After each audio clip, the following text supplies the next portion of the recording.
Panorama group, जो सोचता है वो करता है। नमस्ते, आपने देखना शुरू कर दिया है न्यूज हाट। महेश कुमार। दिल्ली में हर दिन कुछ न कुछ राजनीतिक घटनाएं हो रही है। इसको लेकर हम लगातार न्यूज हाट के माध्यम से आपको अपडेट कर रहे हैं कि आखिर दिल्ली में हो क्या रहा है। दिल्ली में लगातार जो है अरविंद केजरीवाल घोषणाएं पे घोषणाएं कर रहे हैं, लेकिन बीजेपी उसे कुछ न कुछ उसमें निकालने की कोशिश कर रही है। चाहे वो महिला सम्मान योजना की बात हो, चाहे वो संजीवनी योजना की बात हो, चाहे जो पुजारी ग्रंथी सम्मान योजना की बात हो। लगातार जो है बीजेपी कह रही है कि जिस तरीके से अरविंद केजरीवाल जो है घोषणाएं पे घोषणाएं कर रहे हैं, लग रहा है अरविंद केजरीवाल जो है घोषणा मंत्री हो गए हैं। जाहिर तौर पे जिस तरीके से लगातार जो है बीजेपी कह रही है कि अरविंद केजरीवाल ने 13 साल से जो है क्यों तो मौलवी है उसे लगातार 18,000 रुपये देने की जो है प्रथा शुरू की, क्योंकि लगातार जो ये कहा जा रहा था कि पुजारियों और ग्रंथियों और पादरियों को क्यों नहीं दिल्ली में ये रुपए जो है मिल रहे हैं। इसी को लेकर है दिल्ली बीजेपी ने एक वीडियो जारी करके साफ मैसेज दे दिया कि अरविंद केजरीवाल जो है एक चुनावी हिंदू है, क्योंकि चुनाव के टाइम जो है अरविंद केजरीवाल जो है हिंदू बन जाते हैं। क्योंकि जब राम मंदिर बनने की बात हो रही थी, लगातार जो अरविंद केजरीवाल के बयान ऐसे आ रहे थे कि स्कूल और अस्पताल खोले जाए, ना कि राम मंदिर। और कई सारे वीडियो अरविंद केजरीवाल के जो है बीजेपी ने रिलीज़ किया है। इसको लेकर साफ मैसेज दिया जा रहा है कि अरविंद केजरीवाल जो है पुजारियों के हितैषी नहीं है, क्योंकि वो पुजारियों के जो है जिस तरीके से अपमान किया, चाहे वो पुराने वीडियो को लेकर हो। लगातार उन्होंने कहा है कि स्कूल कॉलेज खोलेंगे तो बच्चे स्कूल जाएंगे, मंदिर मस्जिद खोलने से बच्चे आपके पुजारी हो जाएंगे। लेकिन कल जिस तरीके से उन्होंने घोषणा की थी, उसके बाद से लगातार ये कहा जा रहा था कि अरविंद केजरीवाल दिल्ली के कनॉट प्लेस स्थित पुराने हनुमान मंदिर में वो दर्शन करने आएंगे और वहीं से जो है जो रजिस्ट्रेशन की प्रक्रिया है वो शुरू हो जाएगी पुजारी ग्रंथी योजना सम्मान को लेकर।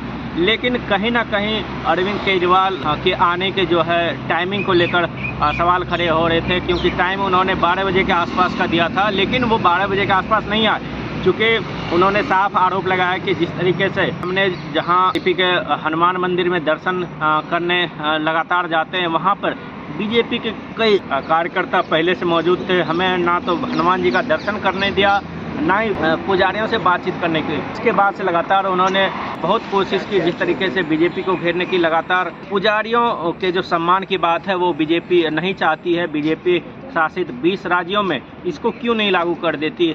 इसके बाद बीजेपी भी हमलावर है, वो करी कि पहले पंजाब में ये जो है योजनाएं लागू करे, उसके बाद से दिल्ली के पुजारी मानेंगे कि अरविंद केजरीवाल कितने सच्चे हैं।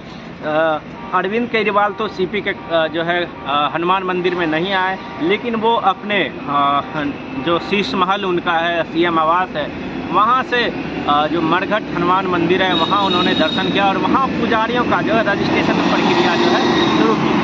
हालांकि बीजेपी ने साफ आरोप लगाया कि जिस तरीके से रजिस्ट्रेशन की प्रक्रिया जो है दिल्ली में हो रही है, ये कहीं ना कहीं दिल्ली वासियों के साथ जो है धोखाधड़ी हो रही है, कहीं ना कहीं फर्जीवाड़ा हो रहा है। लगातार जो बीजेपी हमलावर है वो कह रही है कि जो 52 करोड़ रुपए जो मौलवियों को दिए गए, क्या उसमें भत्ता मिलेंगे, क्या ब्याज समेत उन पुजारियों को मिलेगा जो 2013 से लेकर अब तक जो है इस योजना से वंचित थे, क्या वो पादरियों को भी देंगे। क्योंकि जिस तरीके से मौलवी के बाद जो है पुजारी, फिर ग्रंथी, जो गुरुद्वारा के जो है ग्रंथी है, उनको भी इस सम्मान से जो है लाभ मिलने वाला।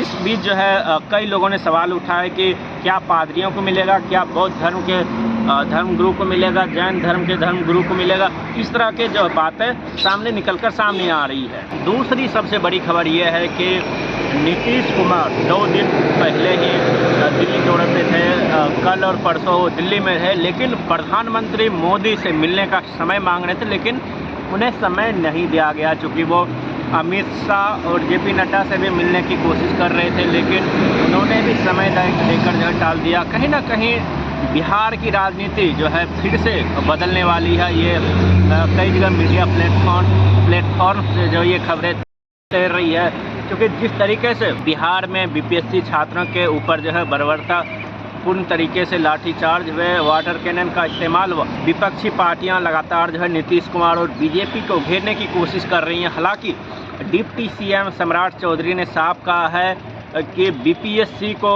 और बीपीएससी के चेयरमैन को और उनके अधिकारियों को सरकार ने खुली छूट दे रखी है। चाहे वो जो फैसला ले उन पे निर्भर करता है कि आखिर वो फिर से री एग्ज़ाम कराएं या फिर इस एग्ज़ाम को जो है रद्द ना करें, ये उन पे फैसला छोड़ दिया गया है। चूँकि लगातार जो है पटना के गर्दनी बाग में प्रोटेस्ट कर रहे थे, कहीं ना कहीं बीजेपी के जो वोट बैंक है उस पर कहीं ना कहीं 2025 के विधानसभा चुनाव में असर पड़ने वाला है, क्योंकि 2025 के सितंबर से अक्टूबर के बीच बिहार में विधानसभा चुनाव होने हैं। ऐसे में गठबंधन को लेकर भी कहीं ना कहीं सवाल उठ रहे हैं। चाहे नीतीश कुमार की बात हो, चिराग पासवान की बात हो, चाहे बीजेपी की बात हो। बीजेपी भी लगातार ये कह रही है कि सीएम नीतीश कुमार के नेतृत्व में ही बिहार विधानसभा चुनाव जो है लड़ा जाएगा, लेकिन कहीं ना कहीं जेडीयू ये कोशिश कर रही है कि बीजेपी के साथ ही चुनाव लड़ा जाए। लेकिन आरजेडी लगातार जो है हमलावर है कि सीएम नीतीश कुमार फिर से कहीं ना कहीं जनवरी के आसपास जो है फेरबदल कर सकते हैं, क्योंकि आरजेडी ने साफ कह दिया है कि आरजेडी ने सारे दरवाजे बंद कर लिए हैं। अब सीएम नीतीश कुमार के लिए आरजेडी के साथ गठबंधन करने की नौबत कभी नहीं आएगी, क्योंकि यदि गठबंधन होता है तो बिहार के लोगों के साथ छलावा होगा। तो आज के लिए बस इतना ही, तब तक देखते रहिए न्यूज़।